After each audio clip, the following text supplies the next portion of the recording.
it was just going to be the 3 points separating Arsenal and City. It's, of course, back to 5 as it was at the start of the weekend. Arsenal still in the ascendancy and still favourites to go on and win the title. For more on this, let's welcome in, shall we, Julian Laurent, Nathan Manua and Frank Leboeuf. I don't even know. I don't want to start with Nathan because he'll do a Manchester City thing, so let's not start with that. Frank will do a Chelsea thing, so I don't need that in my life. Jules, that was brilliant, wasn't it? Incredible, really. I mean, this team this season has come back late in games to go and win against Manchester United, for example, against Aston Villa, against Fulham even. But to do it like that, it was just really something that you rarely see in a season. It was just outstanding. That even the goal that Reece Nelson scored, the third goal, how he waits for the ball to come down. It looks like the time has stopped almost. He's so calm, he's so composed, and he hits that left foot volley. You can tell it's not his strong foot because it's not too natural, but he still goes too good for and smash it. I mean, that's a perfect, as Julian said, we can see he's right-footed, but how he smashed it from the left with the composure and also he's very relaxed the way he shot it. That's how he can kick it very fast. That's perfection, really a perfection. I think the stadium erupted. Yeah. I switched on, from Chelsea to Arsenal just to see that goal. I said, what is going wrong here at the Emirates Stadium? That's the chance or the luck of the champion, I think. Well, it's interesting because we thought we saw that against Villa, of course, with the Jorginho goal a few weeks ago, Nader. We thought that was the wow moment. This is wow. Yeah, it certainly is. And I think you remember the moment against Man United as well. It's very, very impressive the way that they can continue to the very end and get those sorts of results. And even this one today, I think for me, this is why we love the game of football, because a win for Arsenal against Bournemouth shouldn't bring the biggest of emotions. But when the game actually happens itself, there's so many highs and lows with the emotion. And what a fantastic finish for a guy that's not played as much football this season he would have liked, through injury. It was incredible. The technique, the finish. Usually, when somebody's taking a shot from that point on the field so late on their weaker foot, usually comes with a safety warning for everybody in the crowd because it's going straight up to you. But the way he was able to be so calm, so composed, and just send the ball away for such a huge moment, it was absolutely fantastic. So again, fair play to Arsenal.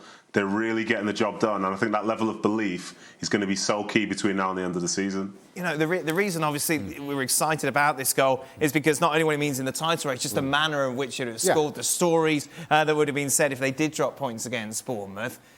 Are Arsenal running out of lives here, or are they just showing that they are going to be the title winners? Well, it depends on how you view this. If you're at all involved with Arsenal, you're seeing this is about character, and they showed yet again.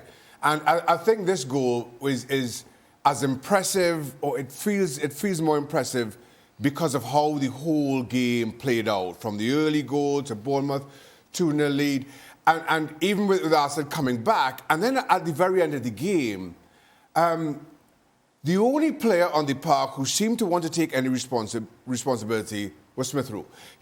Odegaard, excuse me. He's the only one who seemed to be willing to shoot from the edge of the box or given an opportunity. Every time Arsenal got the ball, they moved it wide and crossed it. And Bournemouth were just loving that. And I'm thinking, somebody needs to show some kind of responsibility. Somebody has to try something from close, because Bournemouth were dealing with that far too easily. And then all of a sudden, 90th minute, I thought the referee was going to blow the whistle minutes ago. It forced a Reece Nelson, and at long last, somebody decides to have a shot as opposed to try to work it out right to Zinchenko again. And Reece Nelson produced that. And I have to say, it really was a special strike. As Stevie Corpian said, why are they playing 7 minutes? It should have been... I said, is that your takeaway? That's what you're taking away from all of it. Of course it is. Now, to your point about players not taking responsibility late in the match, I think what happens here with Nelson is that he doesn't even have to think about it. He's anticipating that if something's coming his way, he's taking one touch forward, and the only thought process that you have is make a clean strike. And that's exactly what happened. The ball pops out to him, and we've used the word composure and technique and how perfect it was. I'll use patience. the patience to wait for that ball to actually take that baby hop, that short hop, so that you can catch it cleanly on that short hop, knowing full well that you have two players closing you down and that you're running out of time, and yet you have the patience in that big moment to be able to execute. The moment itself is great for Arsenal.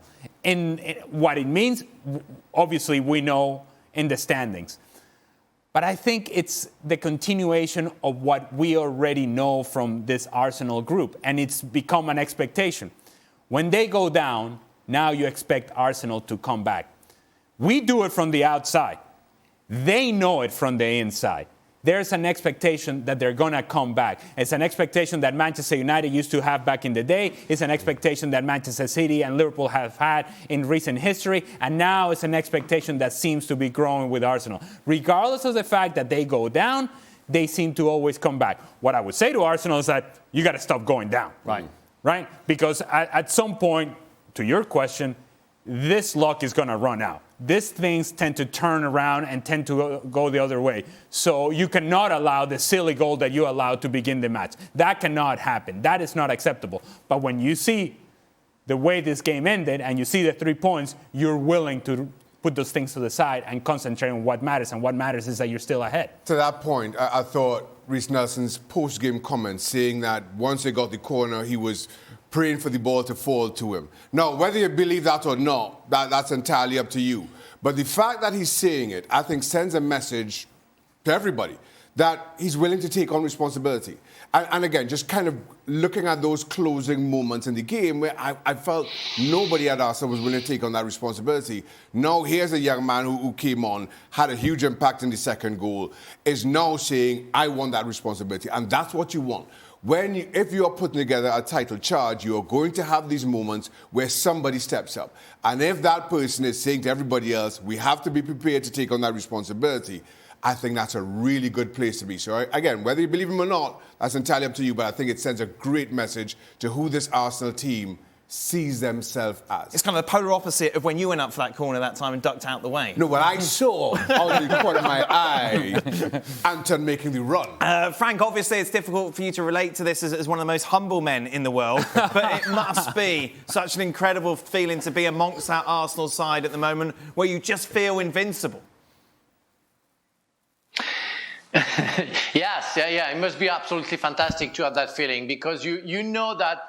And with a strong belief, you can turn the results, the way you want it to be. And on top of it, it's always the last second. As you said, Aston Villa, the wow. Today, the wow. That's crazy, because it creates history around the squad, in the dressing room, but also the fans. Something you can remember for forever. And say, well, we got it. We got the title because of those moments. We got the 6 points because of the 2 moments. That's the way you feel. Yeah, strong, solid, invincible. That's what it is. Odegaard had a great chance just before, like 3-4 minutes before, and he was stopped by a defender, luckily. And I said, at that time, that doesn't feel good. It's going to be a draw. But when I saw the 2 minutes extra, I said, well, the referee goes their way, fairly. And they had the last corner, last chance. You feel that something's going to happen again. And that's what happened, Nelson scoring. Yes, they must feel so strong right now. Apparently that kid was Odegaard. Nadem, looking at it overall, the work that Arteta's done and this, you can just see the spirit of this team. From a Manchester City point looking in, how does that feel, given you were so close today to closing that gap? To be honest, it was Arsenal against Bournemouth, so realistically you expect them to get the result. And for the comebacks that they've had this season, even with them going down, I'm not a gambling man, but I still heavily fancied Arsenal to go and get the result. And even though I had to come via something in the last kick of the game, that's the belief that they have. That's how good they've been this season. And as you can see, having 30 shots in a game, with nearly 9, with 9 on target. like, they were very much in the ascendancy as far as that match goes, and the way that they pass and they probe and the attacking talent that they have, you expect them to be able to score. So at times, you know, this game for Man City, I imagine, would have been a bonus when they saw that Bournemouth went up. But in the back of their minds, they know that Arsenal have done this before against better sides as well. So ultimately, you know, Arsenal carried on doing what they did. And I've got to say as well, looking at Arteta smiling there, I remember when I spoke to him after the FA Cup game, he was a bit miserable. But that moment in terms of scoring or seeing your team win in the last second, and that's one of the best feelings you can have within football. I'm sure all the guys would agree. You know, it's great when you win 4-0, 5-0, 6-0. But that last kick of the game victory, like, even makes the people who appear quite grumpy happy. So, yeah, that's an incredible day for them. Obviously, City will be a bit disappointed overall, but I think they expected it because it was Arsenal at home versus Bournemouth. Jules, overall, just for followers of the Premier League, this is so much fun, isn't it? Incredible, and to be fair, this is what we've had all season, not just Arsenal, but in general. This has been a season, like a crazy season when you think about the form of Chelsea and the troubles that Liverpool had, and the Manchester United Ten Hag sort of process, and City and Arsenal, plus teams like Brighton with the Zerbi, the late winners in some games, the crazy result, the twist, the thing that the comeback that you didn't expect. I think this has been an amazing season. Maybe not as amazing as if all the top boys had been at their best and we've had 3 or 4 teams fighting for that title, for example. But it still has been incredible, and it's just the gift that keeps on giving the Premier League this season. And today was again, I think, very much that. Thank you very much for watching ESPN FC on YouTube. For more highlights, analysis, and exclusive content, be sure to subscribe.